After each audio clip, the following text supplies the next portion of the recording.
Chapter 1. Near 10 o'clock in the evening, the traffic on the street gradually thinned.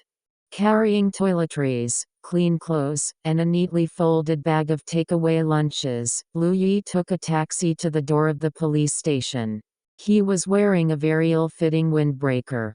His sleeves drooped down to cover half of the back of his hands. He was as thin as a wooden stick, with a pair of rimless glasses on the bridge of his nose. His face was pale. He also walks lightly, like a ghost. Louis walked all the way to the reception room, stopped, took out his mobile phone to make a call, and said to the person on the other end, "I'm here, tell the guard to let me in." After speaking, he greeted the guard politely and coldly, "Hello, I'm." The doorman's smile became very helpless. "You are Teacher Lou, I know, didn't I chat with you last week?" Louis's face was like a ghost, and his eyes were confused. The person on the other end of the phone said, Wow, I asked you to send something to my sister who lives in school last week. Did you forget? I just suspected that you had a problem with your mind. Come here quickly." The hungry people all over the house were waiting to be fed. "Comrade brother." Mr. Liu pushed his glasses awkwardly, smiled at Xiaozhong in a pattern and walked in. Louis's nickname Crayfish comes from his roommate, which means deaf and blind. The person who just finished speaking turns his face and doesn't recognize him. If he is not interested, he can just turn deaf when he yells at him. ᎢᎋᎪNN is Louis's roommate. It is rare for him to ask Louis for help. The entire serious crime team is working overtime. It is said that it was a vicious child kidnapping case.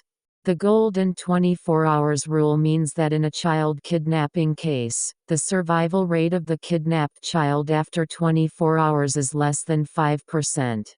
The odds of finding it are slim. In such a situation where life is at stake, the serious crime team usually has to work overtime all night. Louis was called over by a phone call to deliver things to Team Lee. On the way, he bought a late-night snack. Many police officers were still searching outside. A briefcase seminar was being held in the office of the serious crime team. ᎢᎪNN came out to pick up Louis, but he didn't say hello. First, he took a box of fried rice noodles and went crazy eating while walking. "I just received this report when I was about to get off work and was about to go home for dinner. I have been starving." In 3 or 5 steps, ᎢᎪNN had already eaten half the box. He seemed to be choking. He beat his chest hard for a while like a gorilla, took a sigh of relief, and complained, "I think the child's mother is 25-year-old. Just at the door of her house, under her own eyes, she doesn't know when the child has gone, and when I asks questions, she only knows how to cry. When I think about it, it make my blood boiled." Louis was silent and didn't speak. He didn't know if he heard it. ᎢᎪNN squinted at him. "Hey," I said. "Crayfish." "No, Mr. Liu, could you be a little more curious and sympathetic? I'm talking to you about a vicious incident. Can you give me a word?" Louis, oh. He was perfunctory, and ᎢᎪNN didn't care. He only said, "So far, I haven't received a kidnapper's extortion call at home. It should not be kidnapping and extortion. According to common sense, it seems that he is more likely to be abducted and sold. But it's hard to say. Crayfish, I always feel very weird about this. I can't say what's weird. It's just that feeling." Louis. ᎢᎪNN, it's your turn. Give me another reaction. Louis pushed his glasses as if to take care of his roommate's feelings. He also deliberately changed his tone. "Oh. You think that the child is 7 or 8 years old? He must be in primary school and will know more or less. When I was 7 or 8 years old, I definitely wouldn't be fool away with a piece of candy. What's more, he didn't go far away at that time, but played near his house, and his mother was watching him on the 2nd floor.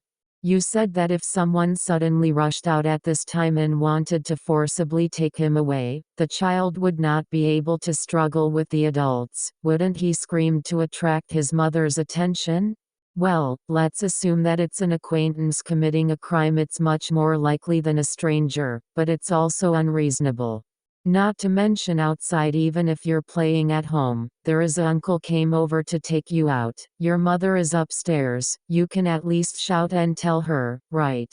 ᎢℋᎪNN held the lunchbox with one hand, and pinched his eyebrows with the hand holding chopsticks. Besides, the victim lives in the villa area of ᎢℋᎪNN, and the guards are very strict, so not anyone can enter. Louis didn't say a word, but his dark eyes rolled. As for now, we are actually considering the third possibility. If it is really the kidnapping caused by the personal grievances of the boy's parents, we may continue to look for it, but we will not find a good result. ᎢℋᎪNN sighed as he spoke. Pushing open the door of the office, there is a cloud of smoke inside like a Nansen gate. The old smokers have made the air so bad that it is comparable to the smoking room of the train station. In the office, there was a room full of people, chattering, some shouting teamly, and some affectionately calling for supper. Louis was slightly obsessed with cleanliness, took a step back without a trace, put his things down, and finally said a longer sentence. "Ah, you are busy, I won't disturb you." "Hold on." ᎢℋᎪNN grabbed him. "I told you so much just now, and you've been deaf to me after a long time? Why did I call you in the middle of the night? Won't I go out to buy some boxes of rice noodles by myself?" End of chapter 1.